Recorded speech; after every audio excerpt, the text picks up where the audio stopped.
អ្នកបកប្រែជាភាសា2ពលគឺជាភាសាបារាំងមួយនិងភាសាអង់គ្លេសមួយដែលមានចំនួន4រូបដែលក្នុងនោះមានលោកភឿងកុម្ភៈលោកឈៀវសុភត្រាដែលខាងភាគីបារាំងទៅជាភាសាខ្មែរហើយមួយទៀតពីភាសាអង់គ្លេសទៅភាសាខ្មែរគឺលោកខេងប៉ូលីដានិងលោកសៀងសុបញ្ញាដែលលោកទាំង4រូបគឺភាគច្រើនជាមន្ត្រីមកបកប្រែផ្ទាល់មាត់នៅសាលាក្តីខ្មែរក្រហមហើយនៅថ្ងៃនេះយើងមានវត្តមានតំណាងរបស់គាត់នៅទីនេះផ្ទាល់មុននឹងបន្តិចទៀតក្រុមអ្នកជំនាញក្នុងការបកស្រាយដូចជាបកប្រែជូនដល់បងប្អូនប្រជាពលរដ្ឋសូមជម្រាបសួរបាទបាទនៅថ្ងៃនេះយើងចង់ឲ្យលោកលើកឡើងពីចំណុចដែលពាក់ព័ន្ធទៅនឹងការបកប្រែបន្តិចតើមានការបកប្រែចំណុចណាមានផលលំបាកទេសម្រាប់ខាងភាសាបារាំងនិងអង់គ្លេសបាទសូមឲ្យលោកមុនបាទជាបឋមសូមជម្រាបសួរលោកតារាវិឆ័យនិងសូមជម្រាបសួរទូរទស្សនិកជនទាំងអស់បាទខ្ញុំលើកឡើងពីបញ្ហាប្រឈមទៅនឹងការបកប្រែដោយសង្ខេបដោយដែលយើងបានដឹងហើយថានៅលើសំណើសុំនៃការបកស្រាយសារដីការបស់តុលាការយុត្តិធម៌នេះគឺថាមានឯកសារច្រើនណាស់ដែលយើងត្រូវខ្ញុំជាអ្នកបកប្រែនេះត្រូវធ្វើការសិក្សាស្វែងយល់នេះជាបញ្ហាប្រឈមមួយហើយបញ្ហាប្រឈមមួយទៀតគឺវាពាក់ព័ន្ធទៅនឹងវិស័យច្បាប់អន្តរជាតិដូច្នេះហើយវិស័យច្បាប់អន្តរជាតិនេះភាសាបរទេសពេលខ្លះទៅគេមានពាក្យបច្ចេកទេសរបស់គេហើយភាសាខ្មែរយើងមិនទាន់មានពាក្យបច្ចេកទេសនៅឡើយទេដូច្នេះជារួមមកខ្ញុំយល់ថាទាំងភាសាបារាំងនិងភាសាខ្មែរគឺវាមានបញ្ហាប្រឈមទៅលើពាក្យបច្ចេកទេសមួយចំនួនដែលយើងមិនទាន់មានជាពាក្យបច្ចេកទេសជាភាសាខ្មែរហើយខ្ញុំគិតថាសហជីវកម្មរបស់ខ្ញុំអាចបង្ហាញនៅបញ្ហាប្រឈមដោយសង្ខេបផ្សេងទៀតដែលអាចជួបប្រទះនៅក្នុងពេលដែលយើងធ្វើការបកប្រែទៅលើការអាននៃសារដីកាតុលាការយុត្តិធម៌អន្តរជាតិនេះបាទសូមជួយខាងភាគីបារាំងម្ដងបាទសូមជម្រាបសួរបញ្ហាប្រឈមខ្លាំងបំផុតរបស់ពួកយើងនោះគឺថាចៅក្រមគាត់នឹងអានសារដីកាដូច្នេះឃ្លាឃ្លងនិងរចនាសម្ព័ន្ធគឺថាមានការលំបាកមែនទែននេះហើយជាបញ្ហាប្រឈមនៃការបកប្រែរបស់ពួកយើងក៏ប៉ុន្តែទោះជាយ៉ាងណាក៏ដោយគឺថាយើងទាំងអស់គ្នានឹងខិតខំប្រឹងប្រែងអស់ពីលទ្ធភាពដើម្បីបកប្រែឲ្យមានដំណើរការទៅបានយ៉ាងរលូនបាទសូមអរគុណលោកដែលបានផ្ដល់ទៅអ្វីដែលជាចំណុចមួយសំខាន់ដើម្បីបងប្អូនប្រជាពលរដ្ឋលោកបានជ្រាបពាក់ព័ន្ធទៅនឹងរឿងនៃការបកប្រែភាសាបាទចំណុចដែលសំខាន់គឺបន្តិចទៀតរូបភាពនឹងផ្ដល់ជូនបងប្អូនប្រជាពលរដ្ឋប៉ុន្តែខ្ញុំបាទសូមជម្រាបអញ្ចេះបន្តិចដោយសារតែក្នុងសង្គម Facebook ផងលោកជំទាវជីងឡាក់ស៊ីនវត្តគឺយើងបានឃើញនៅក្នុងប្រព័ន្ធ Facebook 50លើ50ក្នុងការជឿជាក់តែយ៉ាងណាក៏ដោយគឺឆ្លែងជាភាសាថៃនិងភាសាអង់គ្លេសដែលក្នុងនោះលោកជំទាវគឺក្នុងនាមនិយាយជារដ្ឋមន្ត្រីក្រសួងការពារជាតិរបស់ថៃតែអ្វីដែលសំខាន់យើងឃើញហើយថាលោកជំទាវគឺស្នើសុំឲ្យខាងប្រជាពលរដ្ឋលោកមានការស្ងប់ស្ងាត់ជាពិសេសខាងបងប្អូនប្រជាពលរដ្ឋថៃគឺជាពិសេសរដ្ឋាភិបាលកំពុងតែយកចិត្តទុកដាក់ក្នុងការដំណើរការនៅសាលដីការបស់តុលាការយុត្តិធម៌អន្តរជាតិតាមលទ្ធភាពដែលខ្លួនអាចធ្វើទៅបានក្នុងភាគីថៃយ៉ាងណាក៏ដោយគឺក្នុងការការពារប្រទេសជាតិទាំងពីរជាពិសេសនៅគេហៅថាបរិវេណជាយដែនរវាងប្រទេសទាំងពីរឲ្យកាន់តែមានភាពល្អប្រសើរដំណើរការសន្តិភាពនៅតាមជាយដែននៃប្រទេសទាំងពីរគឺកម្ពុជានិងថៃដែលជាចំណុចមួយសំខាន់នៃការកសាងសន្តិភាពរវាងប្រទេសទាំងពីរលោកជំទាវបាននិយាយបន្តទៀតថាគឺក្នុងនាមជានាយករដ្ឋមន្ត្រីផងក៏ដូចជាខាងរដ្ឋមន្ត្រីក្រសួងការពារជាតិផងលោកជំទាវក៏សូមលើកឡើងឲ្យទាហានទាំងអស់គឺគោរពទៅតាមបទបញ្ជាឲ្យបានម៉ឺងម៉ាត់ឲ្យបានហ្មត់ចត់ហើយធ្វើយ៉ាងណាគឺរក្សាភាពស្ងប់ស្ងាត់នៅតាមព្រំដែនឲ្យបានល្អប្រសើរបានមិនខុសពីសម្ដេចនាយករដ្ឋមន្ត្រីហ៊ុនសែនសម្ដេចក៏បានលើកឡើងពីជុំវិញបញ្ហានៃការរក្សាភាពស្ងប់ស្ងាត់របស់ប្រជាពលរដ្ឋខ្មែរក៏ដូចជានៅតាមជាយដែនផងដែរបាទឥឡូវនេះរូបភាពមកដល់ហើយអ្វីដែលសំខាន់គឺរូបភាពដំណើរការនៃគេហៅថាមុននឹងសាលដីការបស់តុលាការយុត្តិធម៌អន្តរជាតិលោកនឹងធ្វើការប្រកាសនាពេលបន្តិចទៀតនេះគឺនឹងការបកស្រាយរបស់កម្ពុជាស្នើការបកស្រាយនោះឥឡូវយើងមើលទៅលើរូបភាពបន្តិចតើរូបភាពយ៉ាងម៉េចដែរបាទនេះគឺជាដំណើរការនៃការចូលមករបស់អង្គតុលាការទាំងអស់នៅក្នុងអង្គសាវនាការនៅតុលាការយុត្តិធម៌អន្តរជាតិទីក្រុងឡាអេបាទបន្តិចទៀតនឹងមានការបកប្រែជាភាសាទាំងភាសាបារាំងបើតាមជំហានជាបឋមបាទឥឡូវនេះយើងរងចាំស្ដាប់នៅ Please be seated.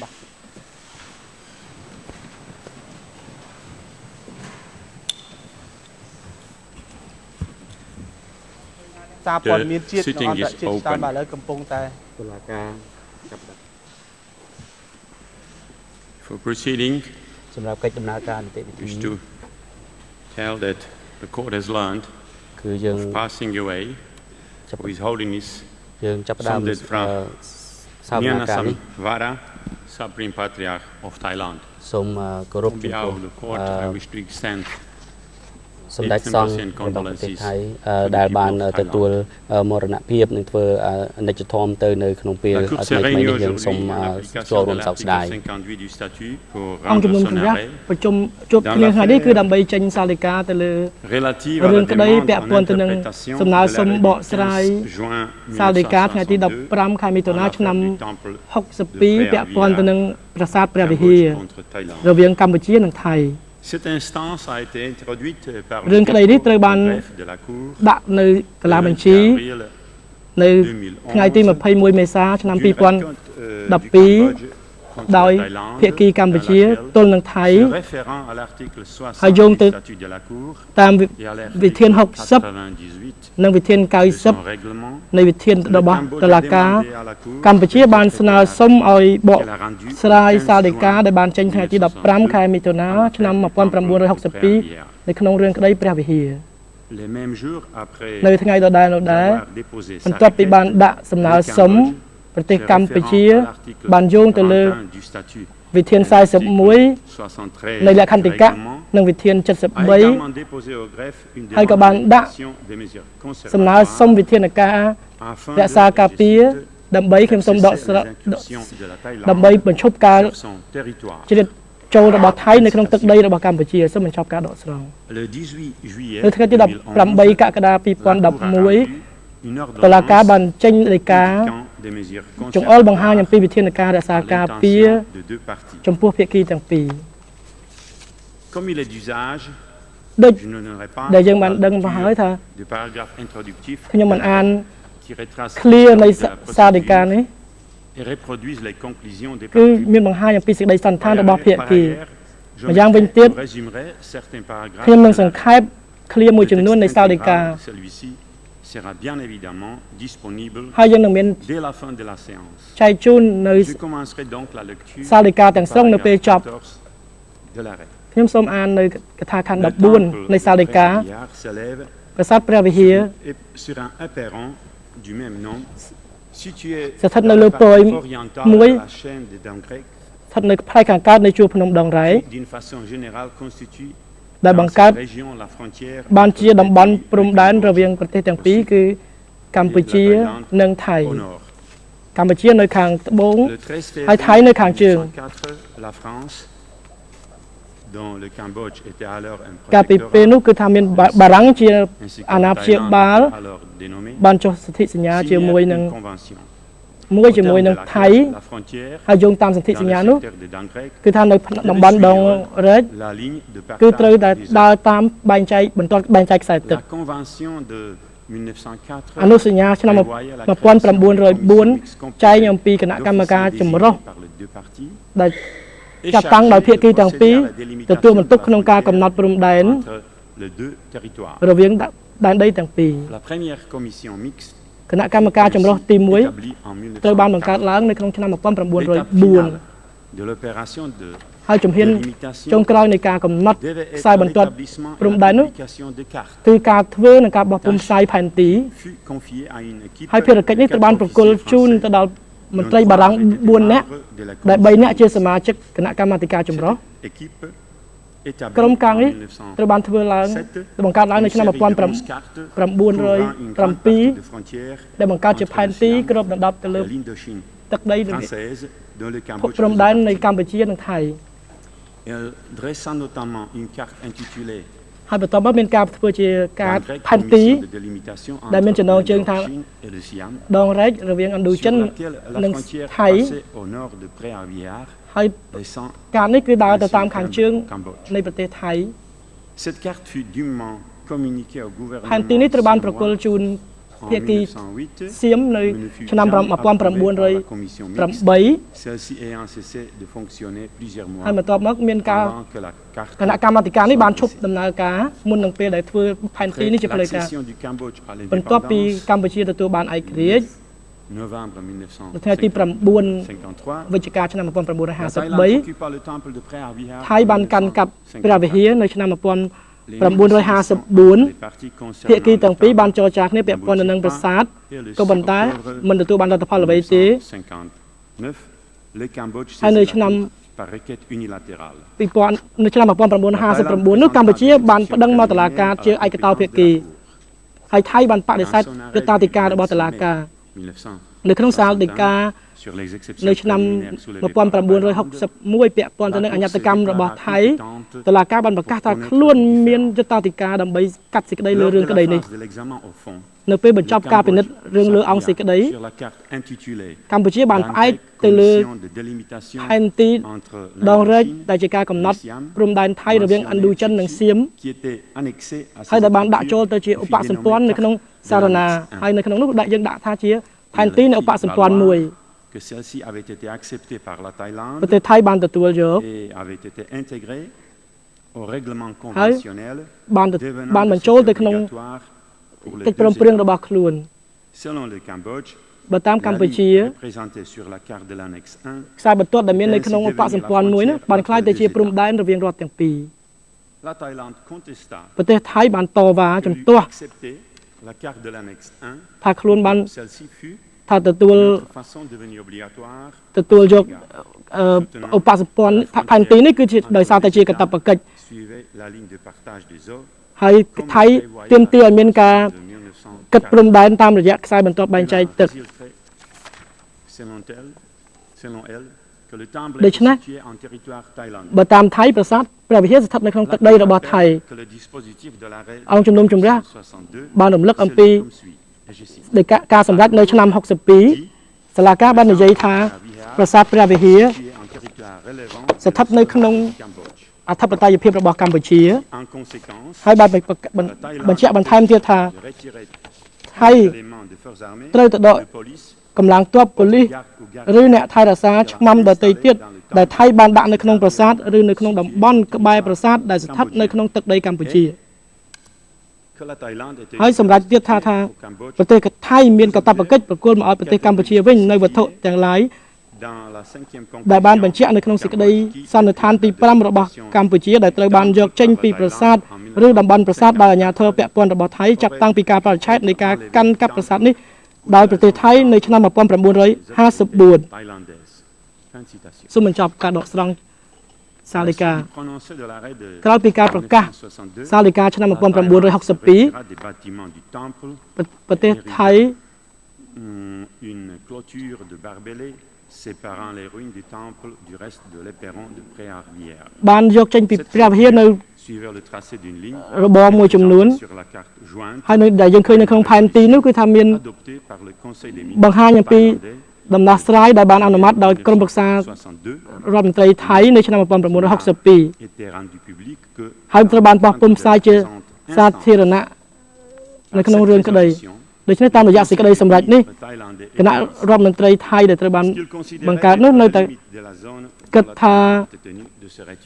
ប្រទេសថៃត្រូវតែដកចេញ En ce qui concerne la compétence de la ពាក់ Cour, ព័ន្ធទៅនឹងយុត្តាធិការរបស់តុលាការ Cambodge font sa demande en ប្រទេសកម្ពុជាបាន sur l'article ផ្ដោតទៅលើ 60 de la Cour. វិធាន60នៃ La Cour rappelle tout d'abord លក្ខន្តិកៈតុលាការតុលាការសូមរំលឹកថាខ្ញុំសូមដកស្រង់ 60 du statut lui យុត្តា confère ធិការដែលប្រគល់ដោយវិធាន60នោះគឺត្រូវស្ថិតនៅក្រោមអធិភាពនៃមូលដ្ឋាន fondée dans ដែលជាគោល l'affaire initiale sa compétence ពាក់ព័ន្ធទៅនឹងរឿងក្តីនៅក្នុង et que, je cite, រឿងភាសាពាក្យរបស់នេះ l'article ហើយយោងតាមវិធាន70នៃ elle peut លក្ខន្តិកៈ connaître demande d'interprétation តុលាការមានយុត្តាធិការក្នុងការ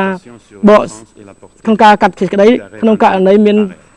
ការជំទាស់គ្នាទៅលើខ្លឹមសារនិងវិសាលភាពនៃដីកាបើតាមយុទ្ធសាស្ត្ររបស់តុលាការ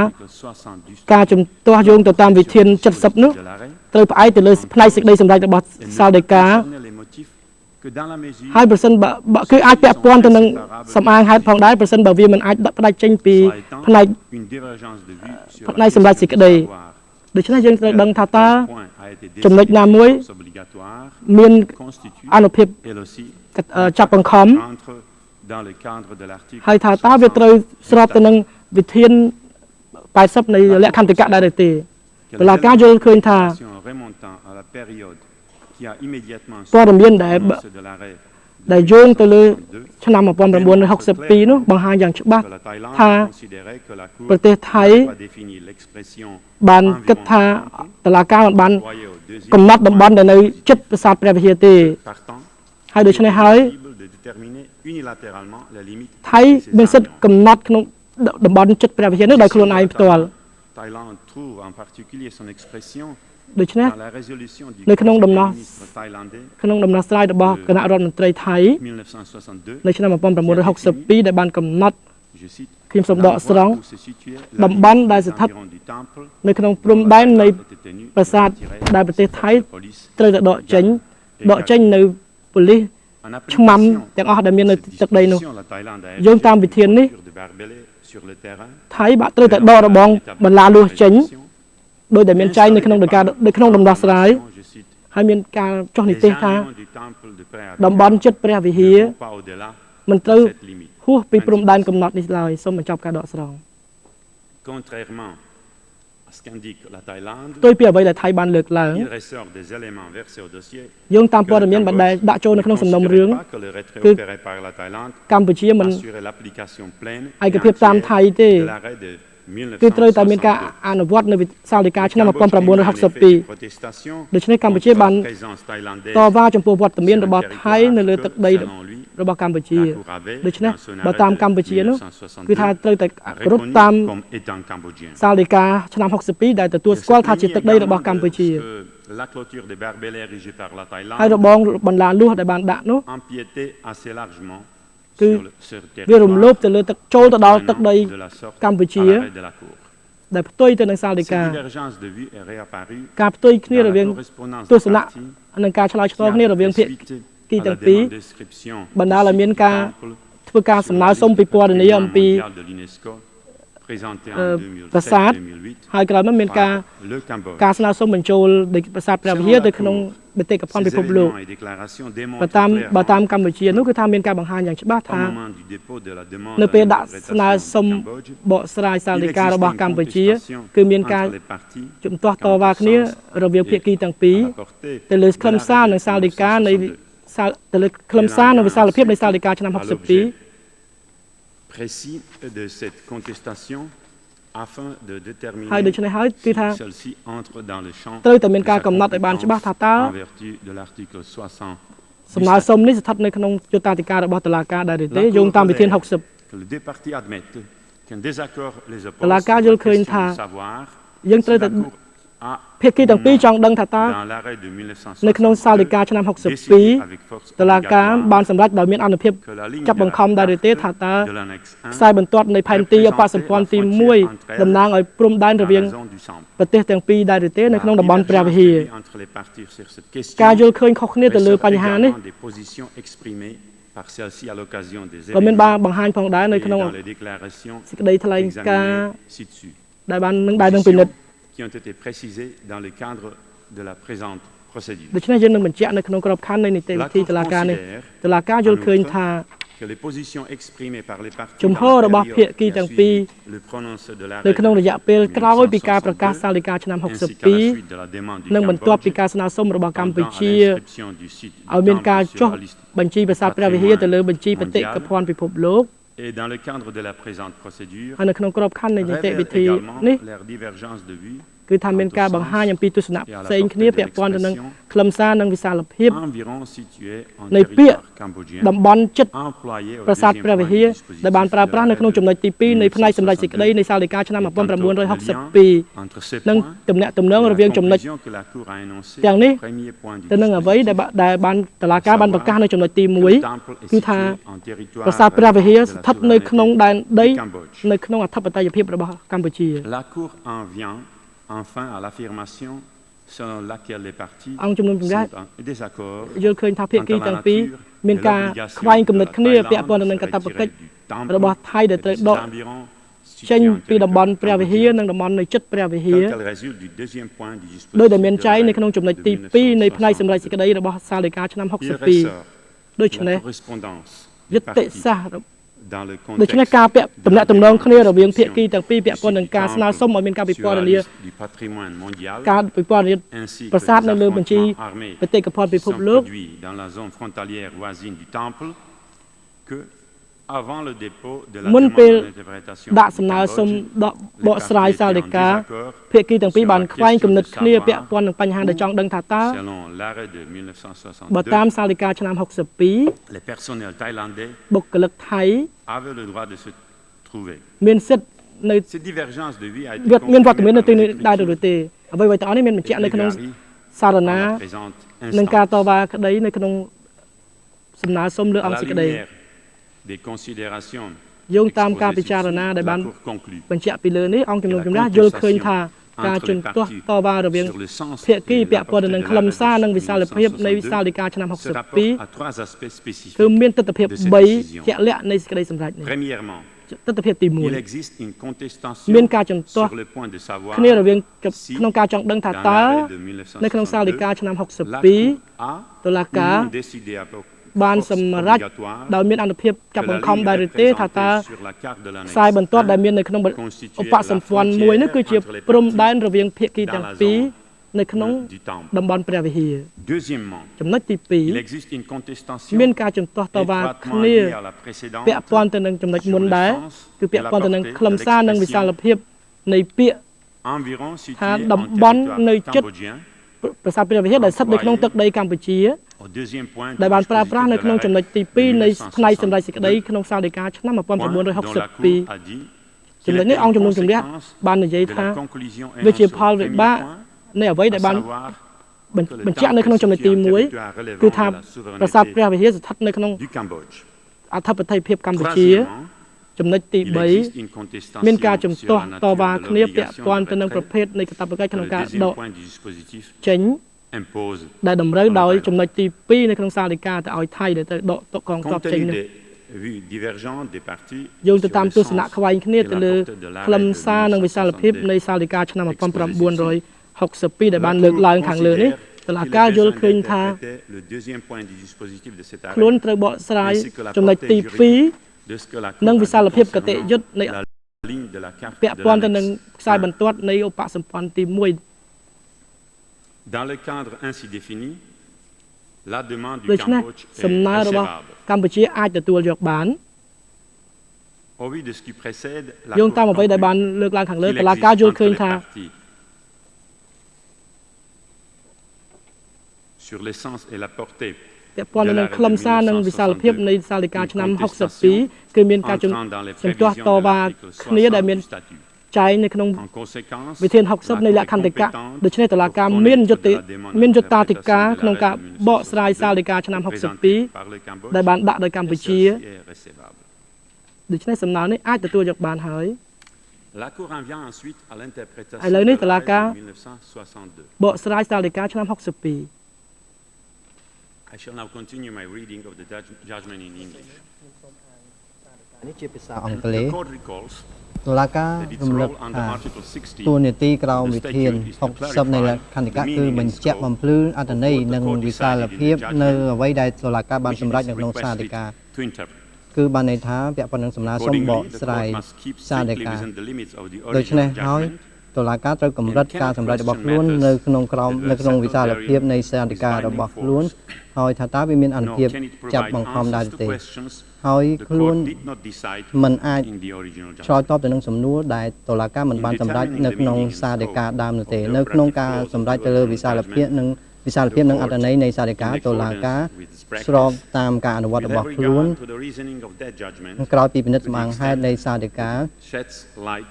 ដែលនៅក្នុងនោះបានបង្ហាញអំពីភាពត្រឹមត្រូវនៅក្នុងការបកស្រាយទៅលើសាលដី the កា pleadings and the records សារណានិងកំណត់ហេតុនៃកិច្ចដំណើរការនីតិវិធីដោយផ្ទាល់មកនៅក្នុងឆ្នាំ 62 ក៏ to the មាន interpretation of the ភាពពាក់ judgment ព័ន្ធទៅនឹងការបកស្រាយសាលដីកានេះផងដែរ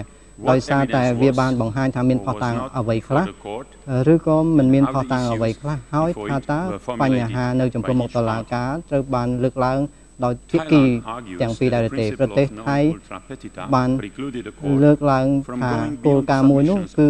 ហាមឃាត់តុលាការមិនឲ្យពិនិត្យសារណារបស់ភាគីនៅក្នុង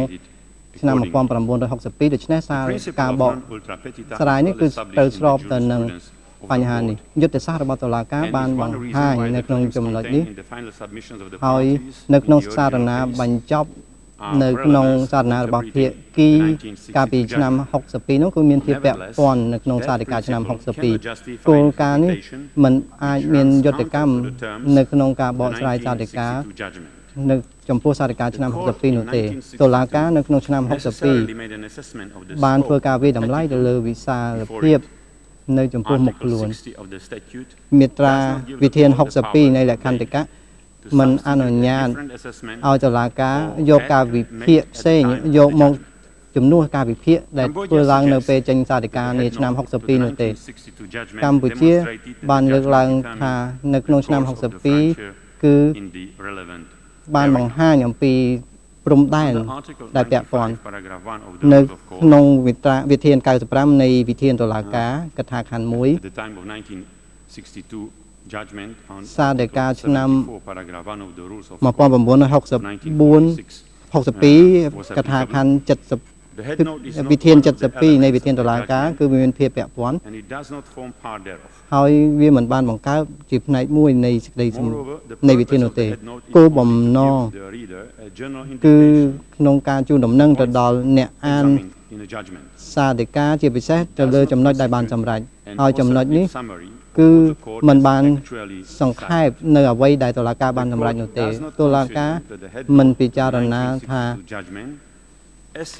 ឆ្នាំ62សាធិការនោះគឺវាមិននាំដល់ការបកស្រាយទៅលើសាធិការឆ្នាំ62នោះទេប្រទេសថៃបានយោងទៅលើទង្វើរបស់ភាគីនៅក្នុងថ្ងៃចន្លោះថ្ងៃ15ខែមិថុនាឆ្នាំ1962នៅពេលដែលសាធិការនោះចេញនឹងយោងទៅលើឆ្នាំ2007និង2008ដែលវាបានបង្ហាញច្បាស់ប្រទេសថៃបានលើកឡើងថាទង្វើទាំងអស់នោះគឺវាមានភាពពាក់ព័ន្ធទៅនឹងការបកស្រាយទៅលើសាធិការសាធិការគឺมันអាចបកស្រាយនៅក្នុងកម្រិតជាពិសេសគឺជាយុទ្ធលិខិតតុបកោដែលវាត្រូវតម្រូវឲ្យមានការយល់ព្រមពីភាគីការបកស្រាយទៅលើសាធិការវាអាចប៉ះពាល់ទៅដល់ទង្វើរបស់ភាគីដែលក្នុងនោះវាមានចែងនៅក្នុងវិធាន31កថាខណ្ឌ3ខនៃច្បាប់សិទ្ធិសញ្ញាសាធិការនៃតុលាការបដិសេធទៅលើវិសាលភាពចងកាតព្វកិច្ចហើយត្រូវតែសម្រេចនៅអ្វីតុលាការត្រូវសម្រេចមិនមែនលើអ្វីដែលភាគីជឿជាក់នាពេលក្រោយដែលត្រូវតុលាការសម្រេចតាមនោះទេអត្ថន័យនិងវិសាលភាពនៃសាធិការមិនអាចប៉ះពាល់ដោយទង្វើរបស់ភាគីកើតឡើងក្រោយពេលដែលសាធិការនោះបានធ្វើឡើងនោះឡើយជាទូទៅជាងនេះតុលាការយុត្តិធម៌អចិន្ត្រៃយ៍នាពេលនោះបានបញ្ជាក់យ៉ាងច្បាស់ថាតុលាការនៅពេលដែលធ្វើការបកស្រាយមិនត្រូវធ្វើការពិនិត្យទៅលើអង្គហេតុក្រៅពីអង្គហេតុទាំងឡាយដែលតុលាការបានសម្រេចរួចមកហើយនៅក្នុងការបកស្រាយនាពេលមុនបញ្ចប់ការដកស្រង់លក្ខណៈចំនួន3នៃសាធិការឆ្នាំ62បានបង្ហាញឲ្យឃើញថានៅពេលដែលសាធិការបានបកស្រាយដោយពិចារណាទៅលើការពិចារណាដែលមាននៅក្នុងនោះទី1តុលាការពិចារណាឃើញថាគឺវាបានលើកឡើងអំពីវិវាទទៅលើអធិបតេយ្យភាពនៅក្នុងតំបន់ដែលប្រាសាទតាំងនៅហើយនៅក្នុងនោះគឺវាមិនពាក់ព័ន្ធទៅនឹងការកំណត់ព្រំដែននោះឡើយហើយដូច្នេះតុលាការយោងទៅលើសាធិការឆ្នាំ61ពាក់ព័ន្ធនឹងអញ្ញត្តកម្មដែលក្នុងនោះបានបង្ហាញវិវាទទៅលើព្រំដែនទៅលើដែនដីមិនមែនទៅលើការកំណត់ព្រំដែននោះឡើយវាក៏បានបង្ហាញតាមផុសតាងយ៉ាងច្បាស់នៅក្នុងសេចក្តីសម្រេចរបស់តុលាការខ្ញុំសូមដកស្រង់ប្រទេសកម្ពុជាបានដាក់សារណារបស់ខ្លួនសូមឲ្យប្រកាសឋានៈផ្លូវច្បាប់និងបញ្ហាព្រំដែននៅក្នុងតំបន់វិវាទហើយអាចត្រូវបានសម្រេចក្រោមវិសាលភាពដែលមានមូលដ្ឋានគ្រប់គ្រាន់មិនមែនទៅតាមការអះអាងនៅក្នុងការពិនិត្យឡើងវិញនៃផ្នែកសេចក្តីសម្រេចរបស់តុលាការនោះទេគ្មានការលើកឡើងនៅក្នុងនោះអំពីឧបសម្ព័ន្ធទី1ឬក៏ទីតាំងនៃព្រំដែននៅក្នុងផ្នែកសេចក្តីសម្រេចនោះទេគ្មានផែនទីណាមួយបានជាប់ទៅនឹងសាធិការតុលាការក៏មិនបាន of លើក transposition យោ of the បល់ Annex 1 map អំ line ពីបញ្ហាឧបសម្ព័ន្ធទី1ហើយនឹងបញ្ហាទាំងឡាយដែលបានពិភាក្សាដោយភាគីនៅក្នុងកិច្ចដំណើរការឆ្នាំ62ដែលកិច្ចដំណើរការនីតិវិធីនោះមានសារៈសំខាន់ខ្លាំងណាស់នៅក្នុងសារដីកានៃការកំណត់លើព្រំដែន Secondly, ចំណុចទី however, the Annex 1 map 2ឧបសម្ព័ន្ធទី1ផែនទីឧបសម្ព័ន្ធទី1គឺមានតួនាទីសំខាន់នៅក្នុងសម្អាងហេតុរបស់តុលាការក្រោយពីពិនិត្យលើប្រវត្តិ its នៃ relationship with the ផែនទីនោះហើយនឹងទំនាក់ទំនងនៅក្នុងឆ្នាំ1904នៃសន្ធិសញ្ញាតុលាការបានលើកឡើងថាខ្ញុំសូមដកស្រង់បញ្ហាជាក់ស្ដែងនៅត្រង់នេះ essential one in គឺ this case ចំណុចសំខាន់នៅក្នុងរឿងក្តីគឺថាតើភាគីពិតជាបានអនុម័តទទួលស្គាល់ឧបសម្ព័ន្ធទី1និងខ្សែបន្ទាត់ដែលបានកំណត់នៅក្នុងនោះហើយវាបានបង្ហាញអំពីលទ្ធផលនៃការកំណត់ព្រំដែននៅតំបន់ព្រះវិហារដែរឬទេ binding character ដូច្នេះតើវាមានអនុភាពតាមផ្លូវច្បាប់ដែរឬទេចំពោះតុលាការនៅពេលនោះមិនបានពិចារណាទៅលើទង្វើរបស់ភាគីនិងការអនុវត្តផ្សេងទៀតរួមទាំងទស្សនកិច្ចរបស់សម្ដេចដំរុងនៅក្នុងឆ្នាំ1930នៅពេលដែលទ្រង់បានទទួលដោយអាជ្ញាធរបារាំងសេសទោះបីជាតុលាការពិចារណាឃើញថាទស្សនកិច្ចរបស់ទ្រង់ដំរុងនោះគឺជាការទទួលស្គាល់ដោយប្រទេសថៃក្រោមការអាណានិគមរបស់ប្រទេសបារាំងដូច្នេះហើយថាតើវាមានអនុភាពចំពោះផែនទីឆ្នាំ1904និង1908ហើយថាតើផែនទីនោះបានទទួលស្គាល់តាមរយៈផែនទីឧបសម្ព័ន្ធទី1ដែរឬទេតុលាការបានសម្រេចថាខ្ញុំសូមដកស្រង់ថាប្រទេសថៃនៅក្នុងឆ្នាំ1908និង1909បានទទួលស្គាល់ផែនទីឧបសម្ព័ន្ធមួយនោះថាជាលទ្ធផលនៃគណៈកម្មការហើយបន្ទាប់មកបានទទួលស្គាល់ព្រំដែននៅក្នុងផែនទីដែលថាជាព្រំដែនកំណត់ទៅលើប្រាសាទព្រះវិហារដែលស្ថិតនៅក្នុងដែនដីប្រទេសកម្ពុជាតុលាការបានបន្តលើកឡើងថាការទទួលស្គាល់ផែនទីទី1ដោយភាគីគឺវាពាក់ព័ន្ធទៅនឹងការដោះស្រាយទៅលើសន្ធិសញ្ញានៃផែនទីហើយបានសម្រេចថាគឺកាតព្វកិច្ចនេះគឺចងកាតព្វកិច្ចទៅតាមអនុសញ្ញានៃសន្ធិសញ្ញាហើយបានបកស្រាយគ្រប់គ្រងទៅលើខ្សែបន្ទាត់នៅក្នុងផែនទីដែលបានកំណត់ទៅលើតំបន់នោះចំណុចទី3នៅក្នុងការកំណត់នោះតុលាការបានបញ្ជាក់យ៉ាងច្បាស់ថាវាពាក់ព័ន្ធទៅនឹងអធិបតេយ្យនៅក្នុងតំបន់ព្រះវិហារតំបន់នេះគឺវាមានតំបន់តូចតែប៉ុណ្ណោះដែលវាកើតចេញពីឆ្នាំ1962ហើយប្រទេសកម្ពុជាបានលើកឡើងថាតំបន់វិវាទនៅក្នុងកិច្ចដំណើរការនីតិវិធីនេះគឺវាមានជាតំបន់មួយតូចតែប៉ុណ្ណោះហើយសេចក្តីប្រកាសផ្សេងទៀតក៏មិនមានភាពផ្ទុយគ្នាទៅនឹងកិច្ចដំណើរការនីតិវិធីឆ្នាំ1962ផងដែរសារដីកាបានបង្ហាញថាតុលាការយល់ឃើញថាតំបន់វិវាទនោះគឺជាតំបន់វិវាទតូចតែប៉ុណ្ណោះក្រោយពេលដែលហួសពេលកំណត់ទៅលើវិវាទដែលកើតនៅក្នុងតំបន់ប្រាសាទវិហារតុលាការបានសម្រេចតំបន់នោះដូចតទៅប្រាសាទព្រះវិហារគឺមានឈ្មោះដដែលដែលវាស្ថិតនៅផ្នែកខាងកើតនៃជួរភ្នំដងរែកដែលគឺជាព្រំដែនកំណត់ព្រំដែនរវាងប្រទេសទាំងពីរគឺប្រទេសកម្ពុជានៅខាងត្បូងនិងប្រទេសថៃនៅខាងជើងបញ្ចប់ការដកស្រង់ផែនទីឧបសម្ព័ន្ធទី1គឺលើកឡើងអំពីបញ្ហាព្រំដែនគឺមានទំហំប្រហែលជា100ជាងគីឡូម៉ែត្រហើយតុលាការបានបញ្ជាក់យ៉ាងច្បាស់ទៅលើការប្រកាសនៅលើតំបន់វិវាទនោះក្រោយពីពិនិត្យលើធាតុផ្សំទាំងអស់នឹងនិងសំអាងហេតុឆ្នាំ1962តុលាការបានមើលទៅលើផ្នែកសេចក្តីសម្រេចនៃសារដីកាការរកឃើញនៅក្នុងចំណុចទី2និងចំណុចទី3នៃផ្នែកសេចក្តីសម្រេចគឺជាផលកើតចេញមកពីសេចក្តីសម្រេចនៅក្នុងផ្នែកទី1នៃផ្នែកសេចក្តីសម្រេចហើយចំណុចទាំង3នេះគឺត្រូវពិចារណារួមគ្នា ការងារក្នុងការកំណត់ទៅលើអត្តន័យនៃខ្លឹមសារចំណុចទាំង3มันអាចសម្រេចទៅលើពាក្យនីមួយៗដាច់ដោយឡែកពីគ្នានោះឡើយតុលាការបានពិចារណាអំពីអត្តន័យនៃចំណុចទី1នោះមានលក្ខណៈច្បាស់ណាស់នៅក្នុងកថាខណ្ឌទី1ចំណុចទី1នោះតុលាការបានសម្រេចដោយរកឃើញថាប្រាសាទនេះស្ថិតនៅក្នុងដែនដីក្រមអធិបតេយ្យរបស់ប្រទេសកម្ពុជាតុលាការបានសម្រេចថាវាចាំបាច់ត្រូវពិចារណាទៅលើវិសាលភាពនៃចំណុចនេះនៅពេលដែលតុលាការពិចារណាទៅលើចំណុចទី2និងចំណុចទី3នៃផ្នែកសេចក្តីសម្រេចវិវាទដែលមាននៅពេលនេះគឺពាក់ព័ន្ធនឹងចំណុចទី2ចំណុចទី2នោះគឺតុលាការតម្រូវថាជាលទ្ធផល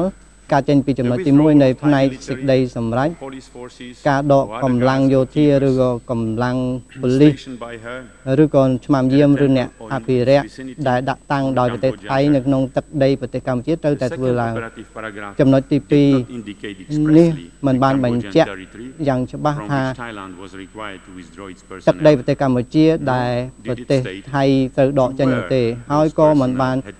បញ្ជាក់ថាតើត្រូវដកចេញពីកន្លែងណាផងដែរបរិបទនៅក្នុងនោះគឺលើកឡើងអំពីតែដែនដីតែប៉ុណ្ណោះគឺដែនដីនិងតំបន់នៅក្បែរប្រាសាទព្រះវិហារហើយនៅក្នុងនេះគឺมันបានបញ្ជាក់ថាតើចំណុចត្រង់ណាដែលប្រទេសថៃត្រូវដកចេញនោះឡើយដោយសារតែចំណុចទី2នៃផ្នែកនៃសេចក្តីសម្រេចត្រូវឲ្យប្រទេសថៃដកចេញនៅកងកម្លាំងយោធាឬកងកម្លាំងនគរបាលឬអ្នកថែរក្សានិងឆ្មាំយាមទាំងឡាយនោះដែលដាក់តាំងនៅតំបន់នោះដោយ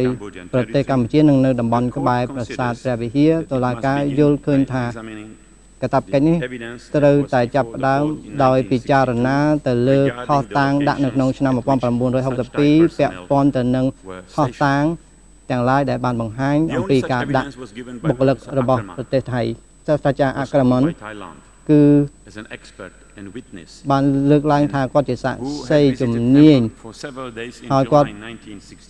បានទៅពីទស្សនកិច្ចនៅក្នុងខែកក្កដាឆ្នាំ1961ដែលក្នុងនោះបានលើកឡើងសំណើទាំងឡាយដាក់ជូនតុលាការក្រោយពីពិនិត្យលើចលនារបស់ប្រទេសកម្ពុជាលោកអាក់មិនបានលើកឡើងថានៅក្នុងពេលទស្សនកិច្ចនោះគឺថាមានប្រជាជនមួយចំនួនឃើញប្រជាជនមួយចំនួននៅក្នុងនោះហើយឃើញអ្នកឆ្មាំយាមប្រទេសថៃខ្លះហើយ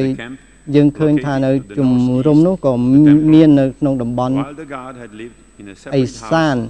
នៅក្នុងតំបន់ដែលជាតំបន់ផ្ទះរបស់អ្នកយាមនិងជាជំរំរបស់យោធាហើយចំណុចនេះគឺបានបញ្ជាក់ដោយក្រុមប្រឹក្សារបស់ប្រទេសថៃ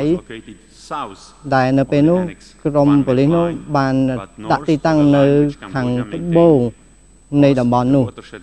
ហើយដែលក្នុងនោះក៏បានបង្ហាញអំពីខ្សែទឹកហូរនៅក្នុងឆ្នាំ1962កិច្ចដំណើរការនីតិវិធីប្រទេសកម្ពុជាបានលើកឡើងតែហេកដែលបង្ហាញអំពីជំហរថាទីតាំងនោះត្រូវតែអនុវត្តតាមខ្សែទឹកហូរនៅក្នុងឧបសម្ព័ន្ធទី1ហើយខ្សែបន្ទាត់នោះគឺជាខ្សែបន្ទាត់ដែលត្រូវកំណត់ដោយប្រទេសកម្ពុជាមិនមែនខ្សែបន្ទាត់ត្រូវកំណត់ដោយប្រទេសថៃនោះទេនៅក្នុងករណីណាក៏ដោយតុលាការយល់ឃើញថាវាមិនចាំបាច់ក្នុងការពិចារណាទៅលើខ្សែទឹកហូរនៅក្នុងតំបន់ប្រាសាទនោះឡើយទោះបីជាយ៉ាងណាក៏ដោយការយោងទៅលើខ្សែបន្ទាត់ដែលលើកឡើងដោយក្រុមប្រឹក្សាប្រទេសថៃនោះគឺជាចំណុចសំខាន់ផងដែរដោយសារតែប្រទេសថៃបានលើកឡើងនៅក្នុងកិច្ចដំណើរការនីតិវិធីនេះថាគណៈរដ្ឋមន្ត្រីបានអនុវត្តខ្សែបន្ទាត់នោះទៅតាមខ្សែទឹកហូរដែលប្រទេសកម្ពុជាលើកឡើងនៅក្នុងឆ្នាំ1962ដូច្នេះកងកម្លាំងរបស់ប៉ូលីសនិងយោធាគឺស្ថិតនៅទីតាំងខាងជើងខ្សែបន្ទាត់ដែលបានគូសនៅក្នុងឆ្នាំ1962ហើយវាយើងគិតឃើញថាប្រាសាទនោះវាស្ថិតនៅក្នុងប្រទេសកម្ពុជា When the court required Thailand to withdraw នៅពេល military ដែលតុលាការតម្រូវឲ្យ guards or keepers កងយោធានគរបាលឬក៏ឆ្មាំយាមអភិរក្សទាំងឡាយដែលដាក់នៅក្នុងតំបន់នោះឬក៏នៅតំបន់ក្បែរប្រាសាទព្រះវិហារ must have intended that obligation តុលា to ការ abide ទំនង with the ជា police detachment referred to បាន by the បង្ court. ហាញយោងទៅលើ Except ក្រុមកងកម្លាំងយោធាដែលអាកាមិនបានលើក who ឡើង seems to have been living ដែល near the ទំ police នង camp. ក្រុមទាំងអស់នោះរស់នៅ There was no ក្នុងជំរំ evidence ទាំង of អស់ the នោះ presence of any other Thai ហើយ personnel មិនមែន anywhere បង្ហាញ near អំពីផុសតាងអំពីវត្តមានយោធាឬនគរបាលថៃណាដែលផ្សេងទៀតនោះទេអាស្រ័យហេតុនេះ vicinity on Cambodian territory. តំបន់នៅក្បែរ has to ប្រា be សាទ construed ព្រះវិហារ as ត្រូវតែ extending បក at least ស្រាយ the area គ្របដណ្ដប់ where ទៅ the លើ police តំ detachment បន់ was stationed at ទាំង the ឡាយ time ដែល of the ក្រុម original នគរ proceedings. បាលទាំងអស់នោះតាំងនៅ Since that area lies north of the តាំង Thai Council ដោយសារ Minister's តែ line, តំបន់នោះស្ថិតនៅក្នុងខ្សែបន្ទាត់ដែលលើកឡើងដោយក្រមព្រឹក្សានៃប្រទេសថៃដូច្នេះវាមិនជាការបកស្រាយត្រឹមត្រូវនោះទេនៅក្នុង Thailand's កថាខណ្ឌទី2ដែលថៃបានលើកឡើង That conclusion is confirmed by a number of other factors. As the court emphasized in its description of the area around the temple is located on an easily identifiable geographical feature. This feature is a promontory. In the east, south, and southwest, the promontory descends by a steep escarpment to the Cambodian plain. In the west and northwest, the ground drops into what Professor លិចនេះ Ackerman គឺដោយ described ដែល as លោក evidence អាកាម៉ាន់បានពិពណ៌នាដែលខ្ញុំសូមលើកឡើងគឺថាវានៅក្នុងចន្លោះភ្នំទ្រប Pravihar ហើយ Mountain នឹងភ្នំព្រះវិហារសូមបញ្ចប់ការដកស្រង់នេះគឺនៅក្នុងខ្សែក្នុងភ្នំនេះហើយដែលប្រទេសកម្ពុជាអាចនឹងឃើញនៅប្រាសាទនេះហើយទួលភ្នំនៅភ្នំទ្របនេះគឺបាន a ចេញ natural ពីភាគ understanding ខាង of ត្ the បូង concept មក of the vicinity ហើយនៅក្នុងការយល់ស្របអំពីទីតាំងក្បែរនៅបំប្រាសាទនេះហើយនឹងតំបន់ព្រះវិហារទាំងមូលគឺស្ថិតនៅក្នុងតំបន់នេះលើសពីនេះទៅទៀត The court's reasoning តុលាការសម្អាងហេតុរបស់តុលាការបានបង្ហាញអំពីចំណុចសំខាន់នៃផែនទីឧបសម្ព័ន្ធមួយដែលបានបង្ហាញថាតុលាការយល់ឃើញថាទឹកដីរបស់ប្រទេសកម្ពុជាបានលាតសន្ធឹងទៅដល់ភាគខាងជើងហើយមិនមែនឆ្ងាយជាងផែនខ្សែបន្ទាត់ព្រំដែនដែលមានកំណត់នៅក្នុងផែនទីឧបសម្ព័ន្ធមួយទេប៉ុន្តែលោកសាស្ត្រាចារ្យអាកាម៉ាន់អត់បានធ្វើការកំណត់ឲ្យបានច្បាស់លាស់អំពីកន្លែងដងភ្នំដែលគាត់បានលើកឡើងនៅក្នុងផតាំងរបស់គាត់ទេដូច្នេះវាជាការច្បាស់ហើយដែលបានបង្ហាញឃើញថាការដាក់ឈរជើងរបស់ប៉ូលីសនឹងតែបានកំណត់នឹងគឺតែរយៈពេលខ្លីគៀកមួយនៅភាគខាងត្បូងនៅជិតខ្សែបន្ទាត់ព្រំដែនដែលមាននៅក្នុងផែនទីឧបសម្ព័ន្ធមួយ The court was therefore តុលាការដូច្នេះហើយបានដោះស្រាយទៅលើតំបន់ទូចមួយ with clearly defined ដែលមានការបញ្ជាក់អំពីផែនទីនៅភាគខាងជើងខាងត្បូងហើយនឹងខាងពាយ័ព្យដែលតុលាបានបង្ហាញនៅក្នុងសម្ាងហេតុរបស់ខ្លួននៅក្នុងកលតិស័កបែបនេះតុលាការយល់ឃើញថាទឹកដីនិងវិសាលភាពទឹកដីនៅក្នុងកថាខណ្ឌទី2នៃផ្នែកនៃសេចក្តីសម្រេចត្រូវតែចាត់ទុកថាជាទឹកដីដែលត្រូវបង្ហាញពង្រីកទៅដល់តំបន់ហ្នឹងដែលមិនមែនកំណត់ត្រឹមតែផ្នែកមួយនៃខ្លួនដែលប្រទេសដែលគណៈរដ្ឋមន្ត្រីថៃបានជ្រើសឡើងនិងកំណត់នៅក្នុងខែកក្កដាឆ្នាំ1962ទេហើយត្រឡប់មកជំហររបស់ប្រទេសកម្ពុជាតុលាការមិនអាចទទួលយកនឹងការបកស្រាយរបស់ខ្លួនពាក់ព័ន្ធទៅនឹងពាក្យថាតំបន់ក្បែរពីព្រោះយើងត្រូវឆ្លើយសំណួរដែលដាក់សួរដោយតុលាការហើយសមាជិករបស់តុលាការប្រទេសកម្ពុជាបានបង្ហាញថាតំបន់នៅក្បែរមិនមែនត្រឹមតែតំបន់នៅជាប់ប្រាសាទព្រះវិហារទេប៉ុន្តែតំបន់នៅជាប់នៅភ្នំទ្របផងដែរមានហេតុផលជាច្រើនដែលប្រទេសដែលតុលាការយល់ស្របថានេះមិនមែនជាការបកស្រាយដែលត្រឹមត្រូវនៅផ្នែកទី2នៃផ្នែកនៃសេចក្តីសម្រេចរបស់សាលក្រមឆ្នាំ1962ទី1ភ្នំទ្របនៅក្នុងតំបន់ព្រះវិហារនេះគឺនៅឆ្ងាយបើយើងមើលអំពីទីតាំងភូមិសាស្ត្រដែលបង្ហាញឲ្យឃើញអំពីកន្លែងដាច់ដែលឡែកមួយនៅក្នុងផែនទីដែលបានប្រើប្រាស់នៅក្នុងកិច្ចដំណើរការនីតិវិធីឆ្នាំ1962ជាពិសេសគឺនៅក្នុងផែនទីឧបសម្ព័ន្ធមួយដែលជាផែនទីមួយដែលតែមួយគត់ដែលតុលាការបានយកធ្វើជាសំអាងនៅក្នុងសាលដីការបស់ខ្លួនទី2មានការបញ្ជាក់នៅក្នុងកិច្ចដំណើរការនីតិវិធីក្នុងឆ្នាំ1962ហ្នឹងដែលថាប្រទេសកម្ពុជាមិនបានបញ្ចូលភ្នំទ្របនៅក្នុងការដកស្រង់តំបន់នៃប្រាសាទ ព្រះវិហារឬក៏តំបន់ព្រះវិហារទេហើយគឺជាពាក្យដែលប្រើប្រាស់ដោយតុលាការនៅក្នុងការកំណត់អំពីវិសាលភាពនិងចំនួននៅមុខអង្គជំនុំជម្រះនៅពេលនោះដូច្នេះហើយនៅក្នុងរដ្ឋនៅអភិបាលខេត្តលោកសួនប៊ុនរបស់ខេត្តព្រះវិហារនៅពេលនោះដែលបានបង្ហាញផ្ដល់សកម្មកម្មថាព្រះវិហារនឹងគឺជាផ្នែកមួយនៃខេត្តរបស់គាត់ក៏ប៉ុន្តែគាត់បានឃើញថាភ្នំទ្របនឹងគឺស្ថិតនៅក្នុងខេត្តជាប់ខេត្តរបស់គាត់វិញហើយគាត់ក៏បានបញ្យល់ដោយយោងទៅលើតំបន់មួយដែលតុលាការមានការពាក់ព័ន្ធគឺថាអភិបាលខេត្តនោះបានបង្ហាញឃើញថាគឺជាតំបន់មួយដែលជាប់នៅក្នុងតំបន់ភ្នំទ្របដូចនឹងតំបន់ដែលនៅក្បែរនឹងបរិវេណប្រាសាទព្រះវិហារគាត់ក៏បានលើកឡើងផងដែរថាភ្នំទ្របមិនមែនជាផ្នែកមួយនៃសំដកស្រង់តំបន់ដ៏សំខាន់បញ្ចប់ដែលតុលាការទៅដាក់ព័ន្ធដោះស្រាយនោះទេដូច្នេះហើយអត់មានភ័ស្តុតាងនៅចំពោះមុខតុលាការនៅអំពីការវត្តមានរបស់ប៉ូលីសនៅលើភ្នំទ្របនៅក្នុងឆ្នាំ1962ហើយក៏គ្មានការលើកឡើងណាមួយថាភ្នំទ្របគឺមានពាក់ព័ន្ធជាមួយនឹងការទាមទាររបស់ប្រទេសកម្ពុជាដែលប្រទេសថៃត្រូវតែដកកងកម្លាំងរបស់ខ្លួនចេញពីតំបន់ភ្នំទ្របនេះទី3ការបកស្រាយរបស់កម្ពុជាគឺផ្អែកទៅលើការកំណត់អំពីទីតាំងនៅកន្លែងនោះដែលមាននៅក្នុងខ្សែបន្ទាត់ព្រំដែនក្នុងផែនទីបច្ចុប្បន្នមួយដែលបង្ហាញដោយខ្សែបន្ទាត់បែងចែកទឹករបស់ថៃដូច្នេះជាថ្មីម្ដងទៀតនៅក្នុងឆ្នាំ1962ក្នុងសាលក្រមតុលាការបានបញ្ជាក់ថាតុលាការមិនពាក់ព័ន្ធនៅក្នុងការប្រើប្រាស់នៅខ្សែបន្ទាត់បែងចែកទឹកនេះទេហើយក៏មិនកំណត់លើព្រំដែនដោយផ្អែកទៅលើខ្សែបែងទឹកនេះដែរហើយម្យ៉ាងទៀតតកតងទៅនឹងការប្រើប្រាស់ខ្សែបែងចែកទឹកនេះយើងមិនមានការកំណត់ទៅលើតំបន់ក្បែរប្រាសាទព្រះវិហារទេដូច្នេះនៅក្នុងការពិចារណានេះគឺមានលក្ខណៈគ្រប់គ្រាន់ដោយយើងធ្វើការពិចារណាដែលនាំឲ្យតុលាការនឹងយល់ឃើញថានៅក្នុងឆ្នាំ1962តុលាការមិនមានគំនិតដោះស្រាយទៅលើបញ្ហាធំទាំងអស់នោះទេហើយតុលាការក៏មិនបានកំណត់នៅក្នុង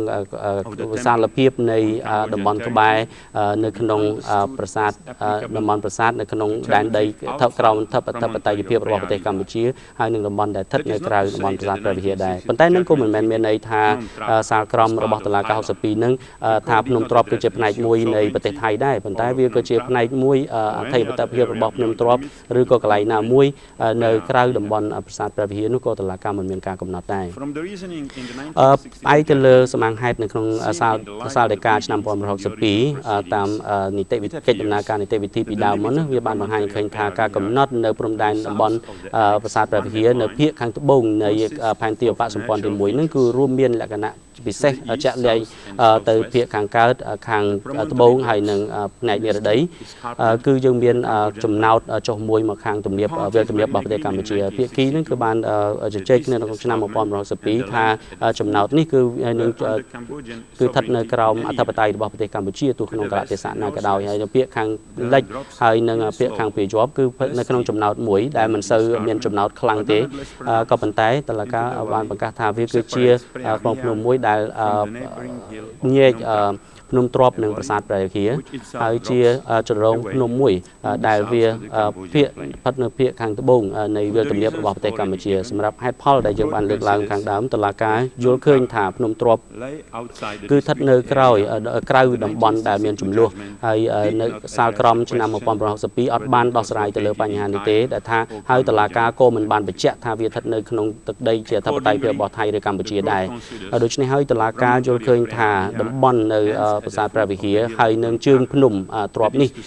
គឺយើងអាចនិយាយបានថាវាគឺជាកន្លែងមួយដែលវាជាប់ជាមួយនឹងចន្លងនេះហើយនៅពាក្យខាងជើងការកំណត់នៃព្រំដែននៃតំបន់ប្រាសាទព្រះវិហារនឹងដែលមានបង្ហាញនៅក្នុងខ្សែបន្ទាត់ព្រំដែននៅក្នុងផែនទីឧបសម្ព័ន្ធមួយនៅភាគពាជាប់នៃប្រាសាទនឹងគឺជាកន្លែងខ្សែបន្ទាត់មួយដែលលោកសាស្ត្រាចារ្យកាប់មែនគាត់បានលើកឡើងដែលវាអាចមានការបង្ហាញឲ្យឃើញអំពីតំបន់ភ្នំនេះហើយតុលាការយល់ឃើញថានៅក្នុងកថាខណ្ឌទី2នៃផ្នែកនៃសេចក្តីសម្រេចនៅឆ្នាំ1962នឹងទាមទារឲ្យថៃដកចេញពីតំបន់ទាំងអស់នៃតំបន់ព្រំដែនប្រទេស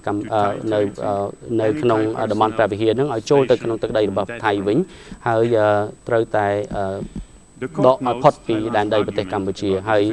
តល័យករបស់ប្រទេសថៃដែលបានលើកឡើងចំពោះការប្រើប្រាស់នៅផែនទីបកសម្ព័ន្ធមួយនៅក្នុងការបញ្ជាក់អំពី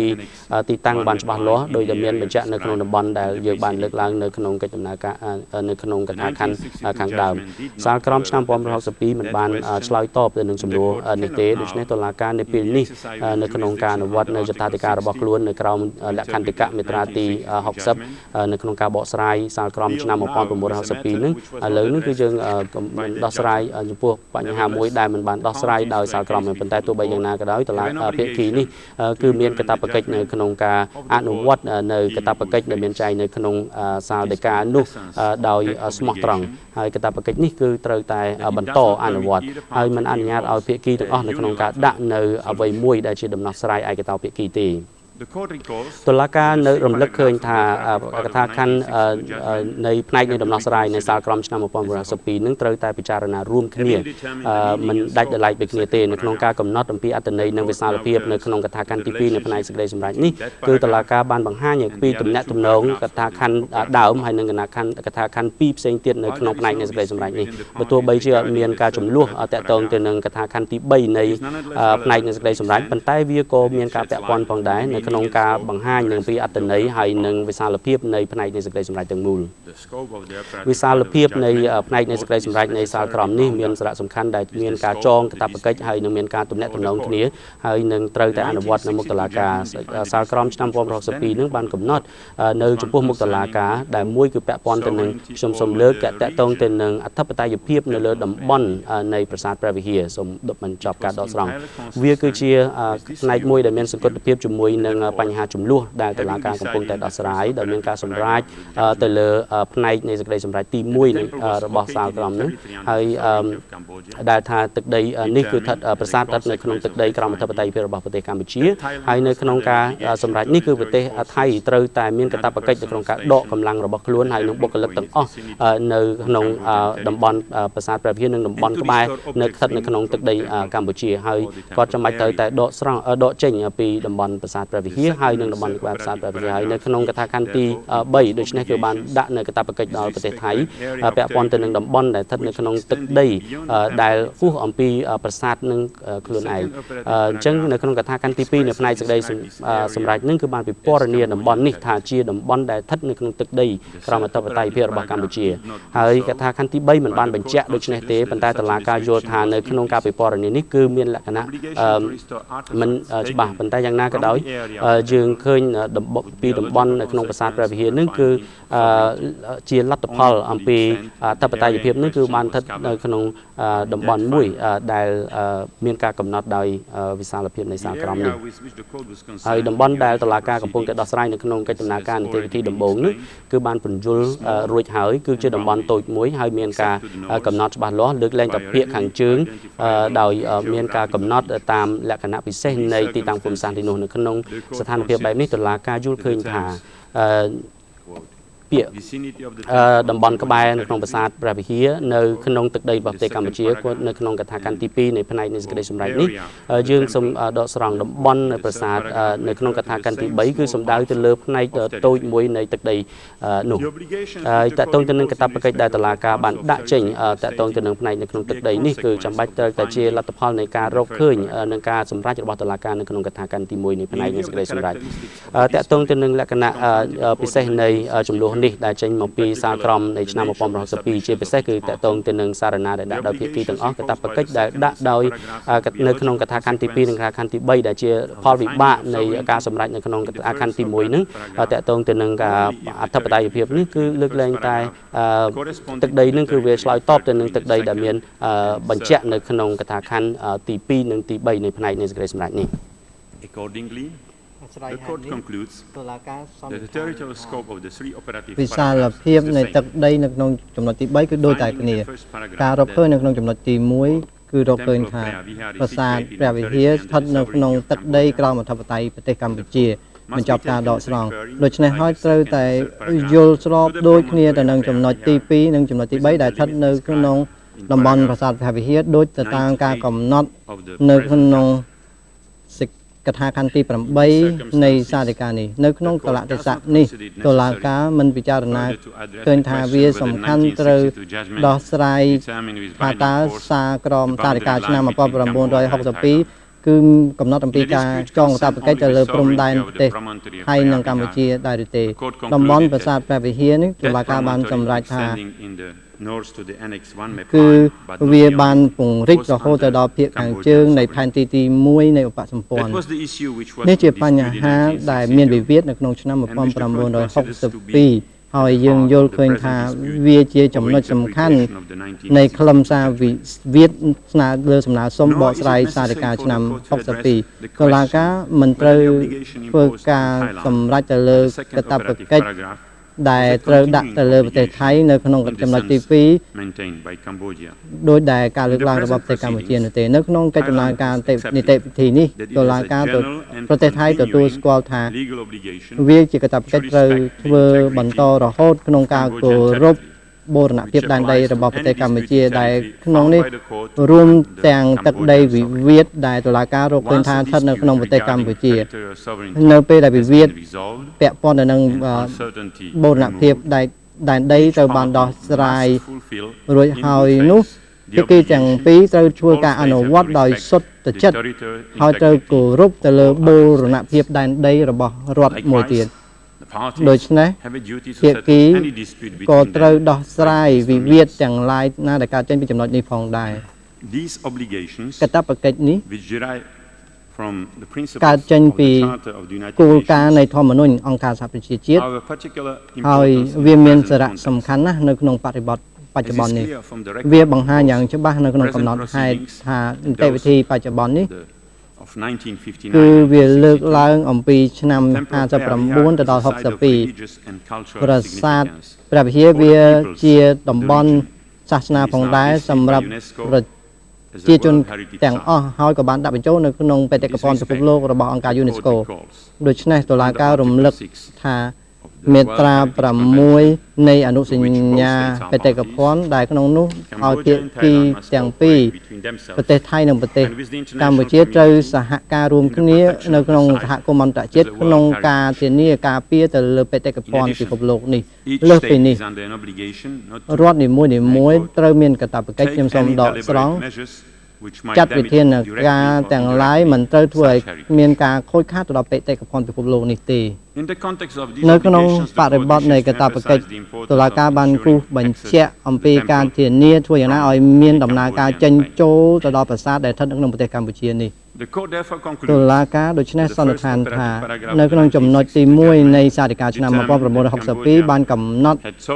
ថាប្រទេសកម្ពុជាមានអធិបតេយ្យទៅលើតំបន់ប្រាសាទព្រះវិហារដោយបានកំណត់នៅក្នុងកថាខណ្ឌ8នៃសាធិការនេះហើយដូច្នេះជាផលវិបាកចំណុចទី2នៃផ្នែកស្ដីសម្រាប់តម្រូវឲ្យប្រទេសថៃដកចេញ